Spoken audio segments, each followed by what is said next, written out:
ഒരു plus point എന്ന് പറഞ്ഞാൽ ഇപ്പോഴും നേരത്തെ കാലത്തനുസരിച്ച് നമുക്ക് ഏജിങ്ങിനെ പറ്റിയുള്ള വസ്തുനിഷ്ഠമായ ധാരണകൾ വളരെ കൂടിയിട്ടുണ്ട്. ഒന്ന് ഞങ്ങൾ പ്രിപ്പറേഷന് വേണ്ടിയിട്ട് ഞങ്ങളൊരു സിസ്റ്റമാറ്റിക് റിവ്യൂ നടത്തിയത് എന്തൊക്കെയാണ് ഏജിങ്ങിനെ പറ്റിയുള്ള സോഷ്യൽ കണ്ടീഷൻസ് ഒക്കെയാണ്, എക്കണോമിക് കണ്ടീഷൻസ് ഒക്കെയാണ്, ഫിസിയോളജിക്കൽ കണ്ടീഷൻസ്, അങ്ങനെ കംപ്ലീറ്റ് ആയിട്ട് ഒരു അനാലിസിസ് നടത്തിയിട്ടുണ്ട്. അപ്പോൾ അപ്പോഴേ എനിക്ക് ആദ്യം തുടങ്ങാനായിട്ട് എനിക്ക് ഒരു ചോദ്യമുള്ളത്, എത്രാമത്തെ വയസ്സിലാണ് ഏജിങ് തുടങ്ങുന്നത്? ഏത് ഏജിലായിരിക്കണം നമ്മൾ ഏജിങ്ങിനെ പറ്റി സംസാരിക്കാൻ തുടങ്ങുന്നത്? അല്ലെങ്കിൽ ഏജിങ് എന്നുള്ള ഫിനോമിനെ പറ്റി നമ്മൾ തുടങ്ങുന്ന എത്രാമത്തെ വയസ്സിലാണ്? റിട്ടയർ ആകുമ്പോഴാണോ? സോറി, ഫ്രം ബർത്ത് ആണോ? അല്ല, റിട്ടയർമെന്റ് അല്ല അല്ല. എപ്പോഴാണ് ഏജിങ്ങിനെ പറ്റി നമ്മൾ സംസാരിക്കുന്നത്?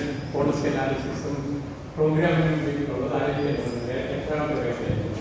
Whenever a person is disabled, either due to illness or socio-economic problems or something else, where the mainstream is going out, then he starts thinking about, am I becoming age, whether my enrollment is correct or not, like that. നമ്മൾ policy എന്ന് പറയുമ്പോൾ ആ വ്യക്തിയുടെ എന്ത് ചെയ്യണമെന്നല്ല, ഒരു സമൂഹമായിട്ട് എങ്ങനെ പ്രതികരിക്കണം, ഒരു സമൂഹം എന്ത് പ്ലാൻ ഉണ്ടാക്കുന്നതാണ് നമ്മൾ പോളിസിയുടെ ഫൗണ്ടേഷൻ പറയുന്നത്. അപ്പം അങ്ങനെ നോക്കുമ്പോൾ എന്തെങ്കിലും പ്രശ്നം വന്ന് കിടന്നു പോകുമ്പോഴല്ല ഇതിനെപ്പറ്റി നോക്കേണ്ടത്, അതിന് മുമ്പാണ്. പ്രിവെൻഷൻ്റെ വരുന്നുണ്ട്, ഒരു പ്രധാന ആംഗിൾ വരുന്നുണ്ട്. അതുകൊണ്ട് ക്വസ്റ്റ്യൻ ഞാൻ റിപ്പീറ്റ് ചെയ്തത്, എത്രാമത്തെ വയസ്സിലായിരിക്കണം ഏജിങ്ങിനെ പറ്റിയുള്ള നമ്മുടെ സംസാരവും പോളിസി അനാലിസിസും തുടങ്ങേണ്ടതും അതിനെ ഫോക്കസ് ചെയ്തത്? 40-45 വയസ്സ്. ഏതെങ്കിലും നമ്പറുണ്ട് വേറെ? അല്ലാതെ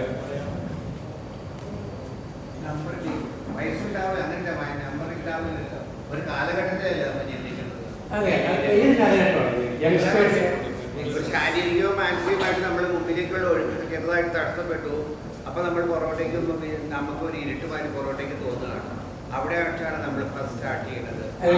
നമ്മളിപ്പോൾ സംസാരിക്കുന്നത് ഒരു സ്റ്റേറ്റിൻ്റെ പോളിസിയെ പറ്റി സംസാരിക്കുമ്പോഴാണ്. പേഴ്സണൽ കോണ്ടെക്സ്റ്റിൽ എപ്പോൾ ഏജിലേക്ക് റെസ്പോണ്ട് ചെയ്യുന്നതിനും അതിൻ്റെ ഭാഗമായിട്ടുള്ളതാണ് അംഗീകരിക്കുന്നത്. പക്ഷെ മൊത്തത്തിൽ നമ്മൾ ഒരു അണ്ടർസ്റ്റാൻഡിങ് ഉണ്ടായിരിക്കും. നമ്മൾ ഏജിനെ പറ്റി സംസാരിക്കുന്നത് എപ്പോഴായിരിക്കണം, എവിടെയാണ് തുടങ്ങേണ്ടത്? നമുക്ക് ക്ഷയിച്ച് തുടങ്ങുന്ന സമയം, അതായത് നമുക്ക് എന്തെങ്കിലും ബുദ്ധിമുട്ട് നടക്കാൻ ബുദ്ധിമുട്ടുണ്ട്. അപ്പോൾ നമുക്ക് മനസ്സിലായി എനിക്ക് എന്ത് ഏജ് ആയിട്ടും കുനിയാൻ ബുദ്ധിമുട്ട്, നടുവിനും കുനിയാൻ ബുദ്ധിമുട്ടുണ്ട്. അപ്പോൾ നമുക്ക് തോന്നി എനിക്കെന്തോ സംതിങ്, ഞാൻ അതിന് മുമ്പ് ഓടിക്കൊണ്ടിരുന്ന ചാടിക്കൊണ്ടിരുന്ന ആളാണ്, അപ്പോൾ എനിക്ക് ഏജ് ആയിരുന്നു. പക്ഷെ അതല്ലാത്തൊരു സാഹചര്യത്തിലാണെങ്കിൽ നമുക്ക് ഏജ് ആയെന്ന് തോന്നത്തില്ല എന്നാണ് എനിക്ക് തോന്നുന്നത്. ഏജ് ആയിട്ടില്ല. നമ്മൾ 3 ഐഡിയസ് വന്നിരിക്കുന്നു. ഒന്ന്, ഏജിങ് എന്ന് പറഞ്ഞാൽ തുടങ്ങുന്ന ഡേ 1 എന്നുള്ളത് ഒന്ന്. രണ്ടാമത്തത് ഒരു പ്രശ്നം ഉണ്ടാകുമ്പോഴേ നമ്മൾ മുന്നോട്ട് നോക്കുക, പുറകോട്ട് നോക്കുക എന്നുള്ളത്. രണ്ടാമത്തത് ഒരു 40-45, ഇങ്ങനെ 3 ജീവിത സ്റ്റെപ്സിലാണ് നമ്മൾ ഏജിങ്ങിനെ പറ്റി സംസാരിക്കാൻ പറയുന്നത്. ഇതെല്ലാം തമ്മിൽ കാഴ്ചപ്പാടുള്ളത്. എപ്പോഴാണ് ഏജിങ് പോളിസിയെ പറ്റി ഒരു സ്റ്റേറ്റ് ചർച്ച ചെയ്യേണ്ടത്, തീരുമാനമെടുക്കുന്നത്?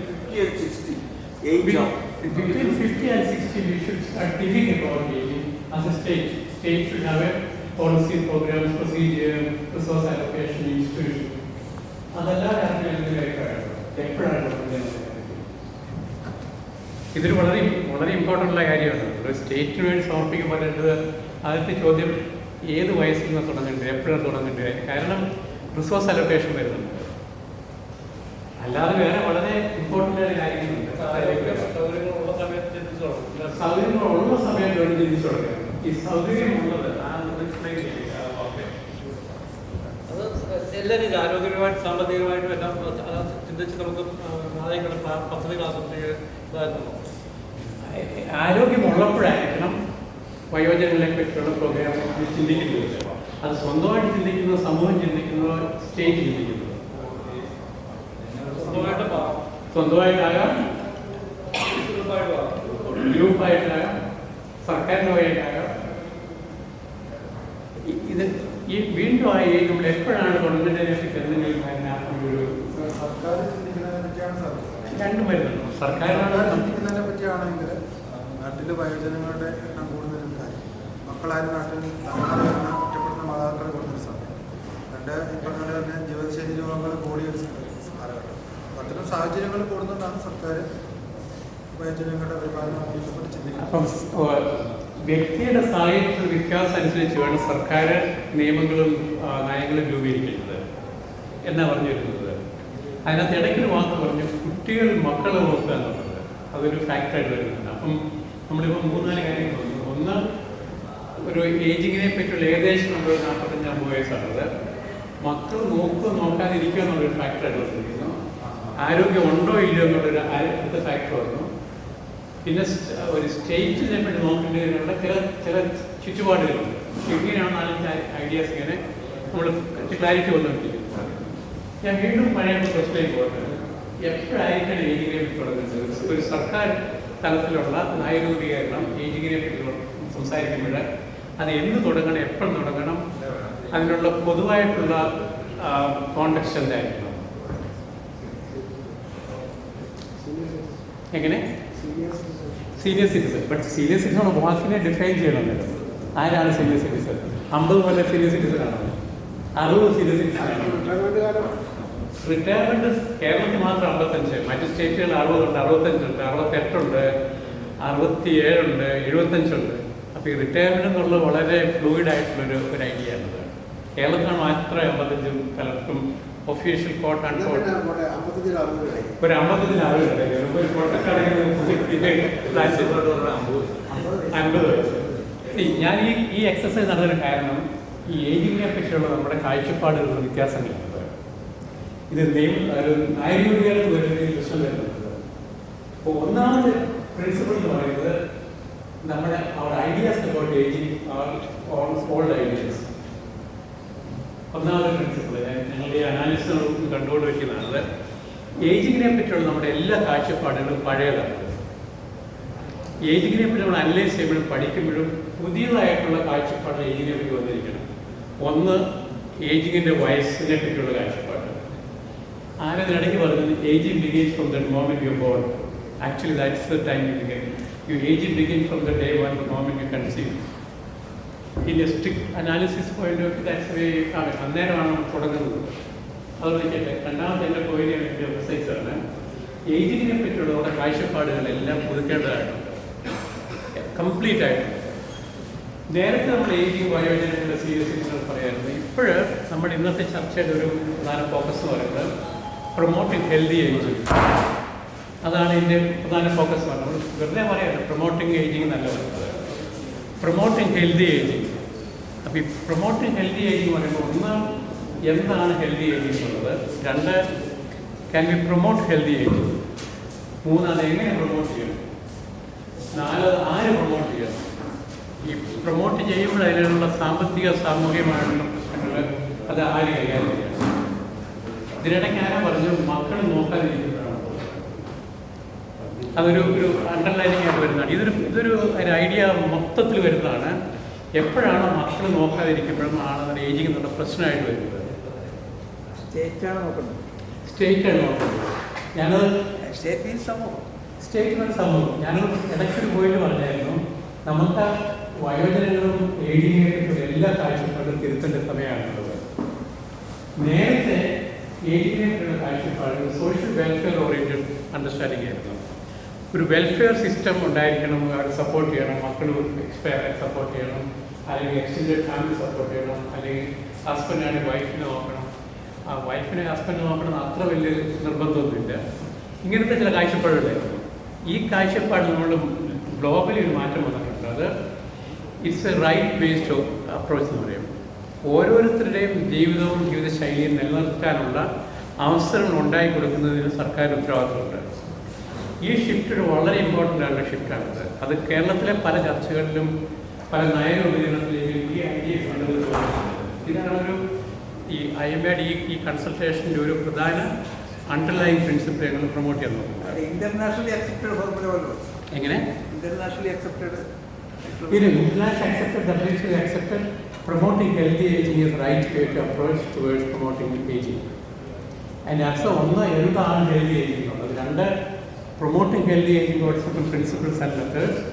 പിന്നെ അതിൻ്റേതായിട്ടുള്ള മെത്തഡോളജി ഉണ്ട്, എങ്ങനെയാണ് ഹെൽത്തി ഏജിങ്ങിനെ പ്രൊമോട്ട് ചെയ്യാന്നുള്ളത്. പിന്നെ അതിൻ്റേതായിട്ടുള്ള പ്രോഗ്രാംസ്, ഫൈനാൻസിങ് മെക്കാനിസം, എങ്ങനെ ഹെൽത്തി എങ്ങനെ ഫൈനാൻസ് ചെയ്യാമെന്നുള്ളതിനെ പറ്റി പല മോഡലുകളിൽ ലോകത്ത് പല രാജ്യങ്ങളും വന്നിട്ടുണ്ട്. അത് എനിക്കൊരു 10-20 രാജ്യങ്ങളിൽ നേരിട്ട് പോയി കണ്ട് ഹെൽത്ത് ഫൈനാൻസിനെ പഠിക്കാൻ അവസരം ഉണ്ടായിട്ട്, ഇൻക്ലൂഡിങ് ചൈന.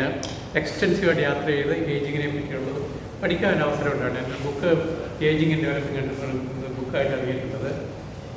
എങ്കിൽ ഞാൻ പഴയ പോയിന്റിലേക്ക് വരുന്നത്, നമ്മളിന്ന് ഇവിടെ പ്രസൻറ്റ് ചെയ്യാൻ പോകുന്നത് ഈ ഏജിങ്ങിനെ പറ്റിയുള്ള മൊത്തം ഒരു അനാലിസിസ് നടത്തിയിട്ട് ഞങ്ങളൊരു എന്താ പറയുക, ഒരു ഏജിങ്ങിൻ്റെ സ്ട്രക്ചർ എങ്ങനെ ഇതിനെ അപ്രോച്ച് ചെയ്യണതിനെ പറ്റി ഒരു ധാരണ എത്തിയിട്ടുണ്ട്. ആ ധാരണ വന്നത് ഇതുവരെയുള്ള എല്ലാ പോളിസികളെ പറ്റി അനലൈസ് ചെയ്തിട്ടുണ്ട്. കേരളത്തിലുണ്ട്, ദേശീയ തലത്തിലുണ്ട്, അതുപോലെ അന്താരാഷ്ട്ര തലത്തിലുണ്ട്. ഈ കേരളത്തിൽ നമ്മൾ നയ രൂപീകരണത്തിൽ ചർച്ച നടത്തിയൊരു വളരെ ഒരു പ്രധാനമായിട്ട് ഇമ്പോർട്ടൻസ് ഉണ്ട്. അതിൻ്റെ ഒരു പ്രധാന ഇമ്പോർട്ടൻസ് പറയുന്നത് ഈ ഡെമോഗ്രാഫിക് പ്രൊഫൈൽ ഓഫ് കേരളത്തിലുള്ളവരുടെ ഈ ഏജ് സ്ട്രക്ചർ എന്ന് പറയുന്നത് നാഷണൽ തലത്തിൽ വ്യത്യാസമുണ്ട്.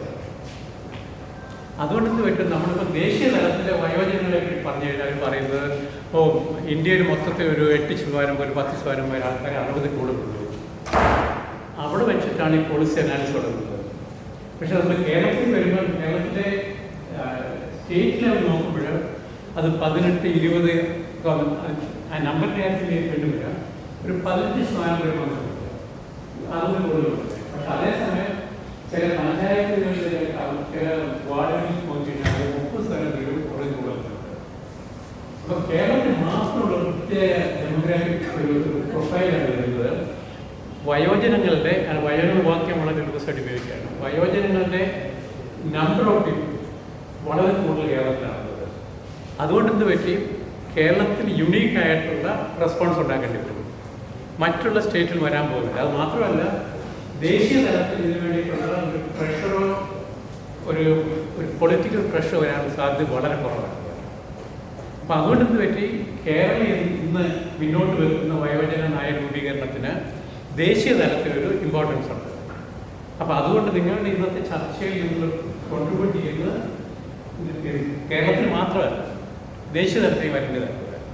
പിന്നെ നമ്മൾ അടുത്ത സ്റ്റെപ്പിൽ എന്തൊക്കെയാണ് നമ്മൾ ഇതിൽ നോക്കേണ്ടതെന്നുള്ളത്, എങ്ങനെയാണ് ഒന്ന് പലരും ചോദിച്ചു, IMA നിങ്ങൾ ഹോസ്പിറ്റൽ നടത്താൻ പോകണം. I not a medical doctor, so I not defending IMA. But ageing is completely ഒരു വേറൊരു സോഷ്യൽ ഫിനോമിനായിട്ട് വന്നിരിക്കുന്നത്. നമുക്ക് കേരളത്തിലെ ആരോഗ്യത്തെ ഒരു കാഴ്ചപ്പാടുണ്ട്. കേരളം ആരോഗ്യകാര്യം പല കാര്യങ്ങളിലും വളരെ മുന്നോട്ടാണെന്ന് അറിയാം. ഈ ഏജിങ്ങിൻ്റെ ഒരു പ്ലസ് പോയിന്റ് എന്ന് പറഞ്ഞാൽ കേരളത്തിലെ പല ആരോഗ്യ രംഗത്തുള്ള അല്ലെങ്കിൽ സാമൂഹ്യ രംഗത്തുള്ള വികസനത്തിൻ്റെ റിസൾട്ടാണ് ഈ ലൈഫ് എക്സ്പെക്റ്റൻസി കൂടി എന്നുള്ളത്.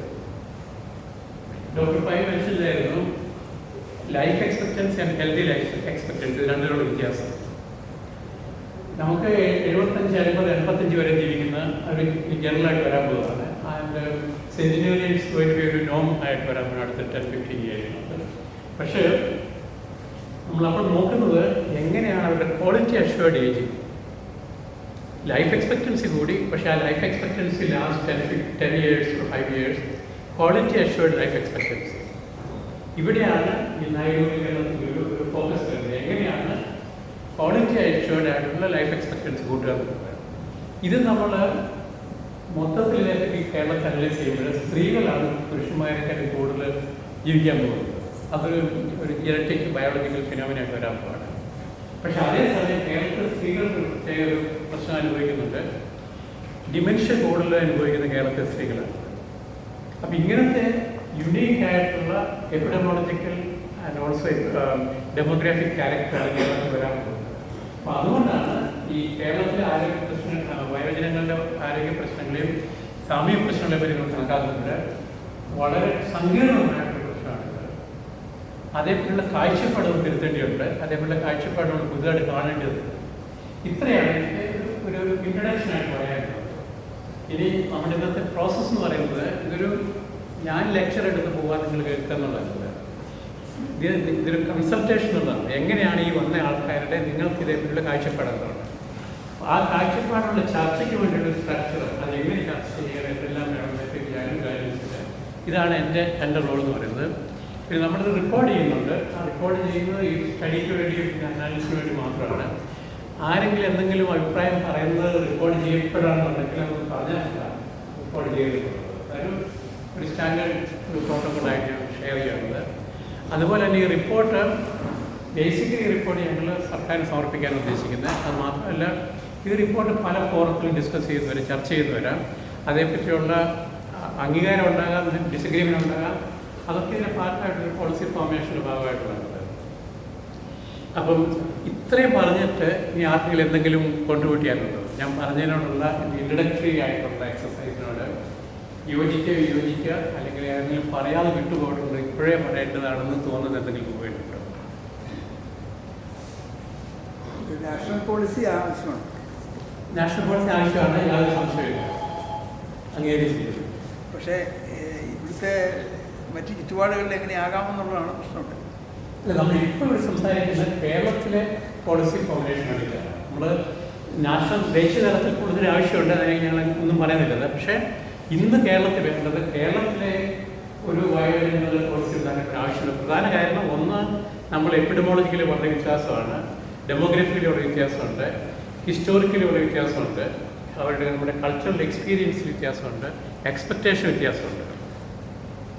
അതുകൊണ്ടാണ് നമ്മളിപ്പോൾ കേരളത്തിൽ. അത് മാത്രമല്ല, ആരോഗ്യം മൊത്തത്തിൽ നോക്കിയാൽ അത് സ്റ്റേറ്റിൻ്റെ ഉത്തരവാദിത്വമാണ്, ഫെഡറൽ ഗവൺമെൻറ്റിൻ്റെ അല്ല. അങ്ങനെ ചില ന്യൂവാൻസുകളുണ്ട് നമ്മൾ ഈ ചർച്ചകളിൽ വരുന്നുണ്ട്. അത് മാത്രമല്ല, കേരളത്തിൽ ഇന്ന് എഴുതപ്പെട്ട ഒരു വയോജന നായകയായി ഇപ്പോഴില്ല, ഉള്ളതൊരു 10-15 വർഷം പഴക്കമുള്ളതാണത്. അത് നമ്മൾ കണ്ട് നമ്മൾ വയോജനങ്ങളെക്കുള്ള കാഴ്ചപ്പാടുകളും അറിവുകളും വളരെ എക്സ്പാൻഡ് ചെയ്തിട്ടുണ്ട്, നോളജ് ബേസ്. അതിനെ നമ്മൾ എങ്ങനെ ഇൻകോർപ്പറേറ്റ് ചെയ്തുകൊണ്ടാകാം ഈ പോളിസി ഫോർമേഷൻ വരിക, ഇതാണത്. Economy also a part of it. സാമ്പത്തികം മാത്രമല്ല, സാമ്പത്തികം തീർച്ചയായിട്ടും ഏത് കാര്യത്തിലും സാമ്പത്തികമുണ്ട്. നമ്മൾ അതിനെ നോക്കേണ്ട കാര്യമുണ്ട്. ഈ എന്താ പറയുക, ഫൈനാൻസിങ് മോഡൽസ് എന്ന് പറയും. പല രീതിയിലുള്ള മോഡലിൽ പല രാജ്യങ്ങൾ നോക്കിയിട്ടുണ്ട്.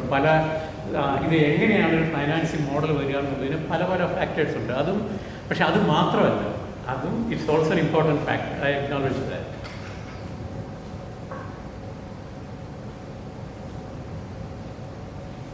അവിടെ വലിയൊരു സംശയം വരുന്നത് ഒരു സ്റ്റേറ്റിന് സെപ്പറേറ്റ് എൻറ്റിറ്റി ഉണ്ടോ എന്നുള്ളതാണ്. സ്റ്റേറ്റിന് പ്രത്യേകിച്ച് സെപ്പറേറ്റ് എൻറ്റിറ്റി ഉണ്ടോ ഈ കാര്യങ്ങൾ ഡെവലപ്പ് ചെയ്യിക്കാനും നടപ്പിലാക്കാനും ഒക്കെ? അല്ല, ഒരു സ്റ്റേറ്റിന് സെപ്പറേറ്റ് ഒരു വയോജന നായകരുടെ ആവശ്യമുണ്ടോ കേരളത്തിൽ? ഉണ്ട്. എന്തുകൊണ്ടാണ്? സ്റ്റേറ്റ് ആണല്ലോ, സ്റ്റേറ്റ് ഈസ് ബേസിക്കലി നമ്മുടെ റെസ്പോൺസ് വരുന്നത് സ്റ്റേറ്റ് ലെവലിലാണ്.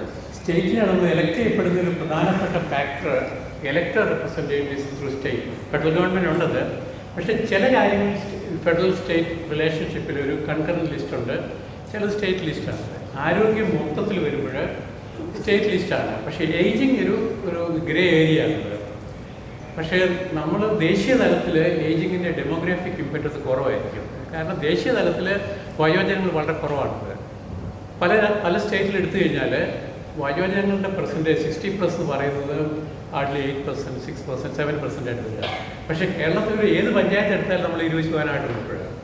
ഒരു മുനിസിപ്പൽ കോർപ്പറേഷൻ വാർഡ് നോക്കിയാൽ പല വാർഡിലും 30% കൂടുതലായി. ഇത് വളരെ യുണീക്കായിട്ടുള്ളൊരു ഓപ്പർച്യൂണിറ്റിയാണ്, ചലഞ്ചാണ്. ഞാനത് അണ്ടർലൈൻ ചെയ്യും. ഏജിങ്ങിനെ പറ്റിയുള്ള കാഴ്ചപ്പാടിന് ഒരു ഓപ്പർച്യൂണിറ്റിയാണ് സമൂഹത്തിൽ. അതും നമ്മുടെ പുതിയ കാഴ്ചപ്പാടാണ്. ഏജിങ് എന്ന പ്രോസസ്സ് പറയുന്നൊരു സമൂഹത്തിലുള്ളൊരു പോസിറ്റീവായിട്ടുള്ള കോൺട്രിബ്യൂട്ടീവ് ഫാക്ടറാണ്. അതെന്താണെന്ന് വെച്ചാൽ നമ്മുടെ ചർച്ചയുടെ വരേണ്ടതാണ്. കാരണം ഇന്ത്യ യുവാക്കളുടെ രാജ്യമാണെന്ന് പറയാറുണ്ട്. അതുകൊണ്ട് അതിൽ പറയുന്നതാണ്, if you invest in youth, you have a demographic dividend. Demographic dividend through work, employment and income contribution. ഇതാണ് യുവജനങ്ങൾ ഇൻവെസ്റ്റ് ചെയ്താലുള്ള സമൂഹം തിരിച്ചു കിട്ടുന്നത്.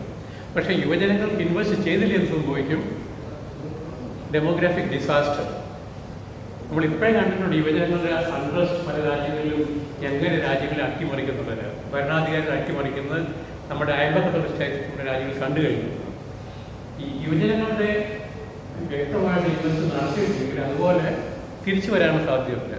പക്ഷെ നമ്മൾ അറിയാത്തൊരു ഓപ്പർച്യൂണിറ്റി പറഞ്ഞാൽ, if you invest on ageing population there is a possibility of return on investment. ഇത് നമ്മൾ സാധാരണ ചിന്തിക്കാത്ത കാര്യമാണ്. Invest in ageing population there is a possibility of return on investment. നിങ്ങൾ പലരും രാഷ്ട്രീയക്കാരായിരിക്കും. Just look at the number of voters ageing period. ഒരു ഫാക്ടറാണ് നമ്മൾ ഒരു പോളിസി അനാലിസിസ് നടത്തുമ്പോൾ കീപ്പ് ഇൻ മൈൻഡ് ദാറ്റ് ഈ 60+ എന്ന് പറയുന്നത് സിഗ്നിഫിക്കൻറ്റ് വോട്ടിംഗ് ബ്ലോക്കാണ്. നമ്മൾ ഗ്ലോബൽ പൊളിറ്റിക്സ് നോക്കിക്കഴിഞ്ഞാൽ ഗ്ലോബൽ പൊളിറ്റിക്സിൽ ബ്രോഡ്ലി റൈറ്റ് എന്ന് പറയാറുണ്ട്. പിന്നെ ഒരു പുതിയൊരു പൊളിറ്റിക്കൽ ഫോർമേഷൻ ഗ്ലോബലി വരുന്നുണ്ട്, the green politics. Politics based on ecology, environment protection ഒരു പൊളിറ്റിക്കൽ ഐഡിയ ആയിട്ട് വന്നിട്ടുണ്ട്. നമ്മൾ അതേ പ്രിൻസിപ്പിൾ നോക്കിയാൽ ageing would be a political mobilization process. The rights of aging population, the possibilities of a contribution of aging population could be a positive contribution to society. I'm just if I list it, probably about 50-60 points are there, and just highlighting some of the issues. So the point I want to make is that we may look at the possibility of investing in the aging population to get the return of investment to the society. ഏജിങ്ങിന് ആൾക്കാരുടെ return invest ചെയ്ത് അവരുടെ സൊസൈറ്റിക്ക് വേണ്ടി contribute ചെയ്യാനുള്ള സാധ്യതയുണ്ട്.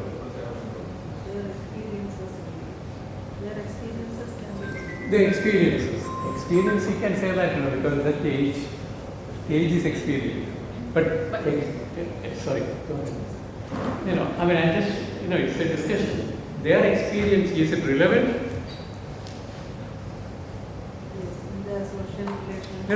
It may be relevant for the person who thinks, I have an experience and all the children listen to me.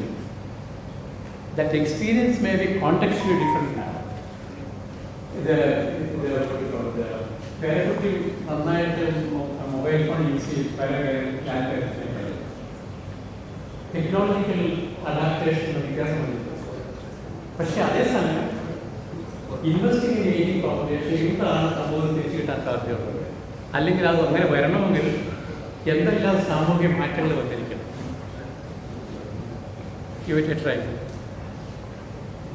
നമ്മുടെ കേരളത്തെ സംബന്ധിച്ചിടത്തോളം മറ്റ് സംസ്ഥാനങ്ങളിൽ നിന്ന് വ്യത്യസ്തമായിട്ട് കേരളത്തിൽ ജനസംഖ്യാ നിരക്ക് വ്യത്യാസങ്ങൾ വന്നു.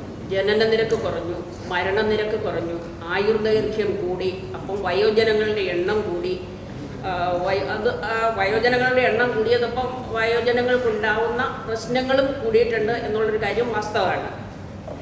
പക്ഷേ ഒരു ജീവിതകാലം മുഴുവൻ സമൂഹത്തെയും സംസ്കാരത്തെയും ഒക്കെ വളർത്തുവാൻ വേണ്ടിയിട്ട് ഒരു ജീവിതകാലം മുഴുവൻ പ്രയത്നിച്ച വയോജനങ്ങളെ സംരക്ഷിക്കുക, അവർക്ക് വേണ്ട ആത്മാഭിമാനത്തോടെ ജീവിക്കാനുള്ള അവസരം ഉണ്ടാക്കി കൊടുക്കുക എന്ന് പറയുന്നത് തീർച്ചയായിട്ടും സമൂഹത്തിൻ്റെയും സർക്കാരിൻ്റെയും കുടുംബത്തിൻ്റെയും കടമയാണ്. അതുകൊണ്ട് തന്നെ അന്തസ്സായ വാർദ്ധക്യം ജീവിച്ച് തീർക്കുവാൻ തീർച്ചയായിട്ടും വയോജനങ്ങൾക്ക് അവകാശമുണ്ട് എന്നാണ് ഞാൻ വിചാരിക്കുന്നത്.